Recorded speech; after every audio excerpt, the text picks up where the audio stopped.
So how do we play the endgame? It boils down to two things: model strategy and data strategy. Let's look at the model first. The last 3 years were dominated by VLAs or vision language action models, and models like Pi and Groot fall in this category. So we assume that the pre-training is done by a VLM, and we simply graph an action head on top of it. But really, if you think about these models, they're LVAs, because the most amount of parameters are dedicated to language. So language is first-class citizen, followed by vision and action. And by design, VLAs are great at encoding knowledge and nouns, but not so much at physics and verbs. It's kind of head-heavy in the wrong places. This is my favorite example from the original VOA paper. Move the Coke can to a picture of Taylor Swift. Yes, it has not seen Taylor Swift before. Yes, it's able to generalize. But this is not quite the pre-training ability that we're looking for. So what's the second pre-training paradigm? And I always thought that it would be something glorious. Unfortunate. It turns out that this is AI video slop that we call. You know, I can watch these cats playing banjo on security cam all day. It's peak internet. But really, look at this. No one can take this seriously until we realize that these video models are learning to simulate next world state internally. So these are some rollouts from VO3. You can see that the models, they pick up gravity, buoyancy, lighting, reflection, refraction, all by themselves. None of this is coded in. Physics emerge by predicting the next blob of pixels at scale. And even visual planning emerges. Look at how VO solves these mazes. It solves them by running simulation forward in pixel space. And draw attention to the lower right corner here. This is my favorite example. Let's watch. And you blink if you miss how VO3 solves this one. It's super smart. You know, VO3 figures out that if you're not looking, geometry is optional. I call this physics slop. So how do we make these world models useful? Well, we do action fine-tuning. We align this superposition of all possible future states and collapse that onto a thin slice that matters for real robots. Introducing Dream Zero. It's a new type of policy model that dreams a couple of seconds into the future and acts accordingly. And you know that motor actions, they are high-dimensional continuous signals. So that looks just like pixels. We can render it at the same time as we render the videos.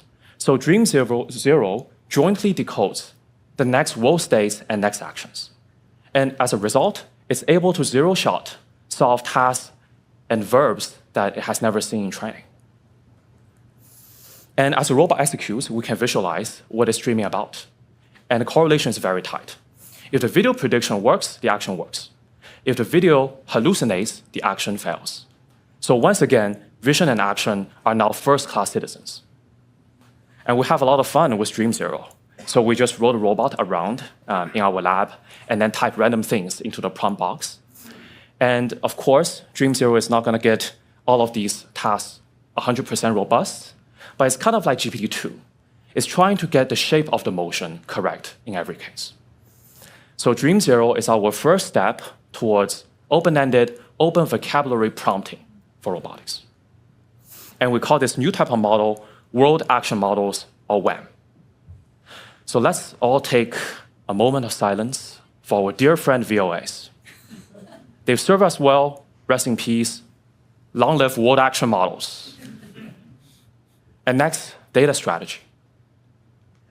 This is NVIDIA's chief scientist, Bill Daly, operating teleoperation inside our lab. And given his salary, I think this is by far the most expensive teleop trajectory ever collected in our data set. The past 3 years have been dominated by teleoperation. It's the golden era, right? VR headsets, extremely optimized latency for streaming, and these complex rigs that look like medieval torture devices. You know, so much investment in industry, so much pain and suffering. And yet, for teleop, it's upper bounded by 24 hours per robot per day, the fundamental physical limit. And actually, who am I kidding? It's more like 3 hours per robot per day, and only when the robot god is merciful, because they throw tantrums all the time. So how can we do better? Well, how about this? You just wear the robot hand on your own hand. So this is called UMI, or Universal Manipulation Interface, and it's a deceptively simple idea. You wear the robot actuator on your hand and directly collect the data as humans, while getting the rest of the robot body out of the loop.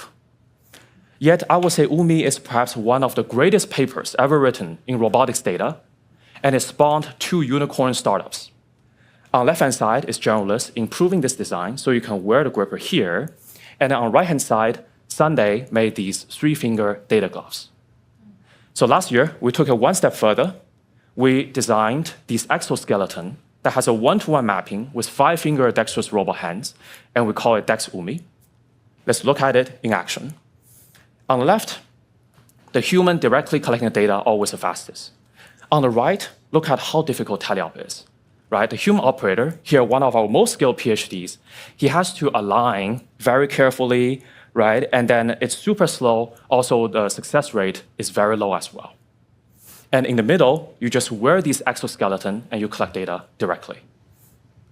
And we train a robot policy on this data. So here what you see is a fully autonomous rollout of a policy that's trained on 0 teleoperation data. So we're able to break the curse of 24 hours per robot per day and see how happy these robots are because they no longer need to be in the loop for data collection. So is this the answer? Have we solved scaling for robotics? Anyone driving Tesla or Waymo here? Anyone? Right? You know, when you're driving, you're actually contributing to the biggest physical data flywheel. And the beauty is you don't even feel it during FSD, because the data upload is an ambient process. Yet wearing these UMI or data wearables, it's still cumbersome, right? It's intrusive. It's not as seamless as just driving to work. So we need an FSD equivalent. The data collection needs to get out of the way, fade into the background, so we can capture the full glory of human dexterity across all walks of life, across all labors of economic value. So we're going all in on human egocentric videos that come with these detailed annotations like hand position tracking and dense language annotations. Introducing Ego Scale, where 99.9% of the training that goes into this is based on human egocentric videos. And the result is an end-to-end policy that maps directly from the camera pixels here to 22 degrees of freedom, high dexterity robot hands. What you see here is fully autonomous.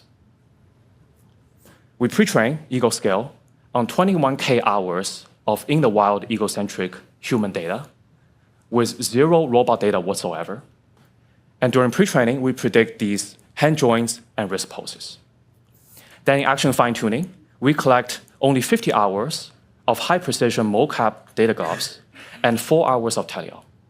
That's 4 hours of teleop, less than 0.1% of our training mix.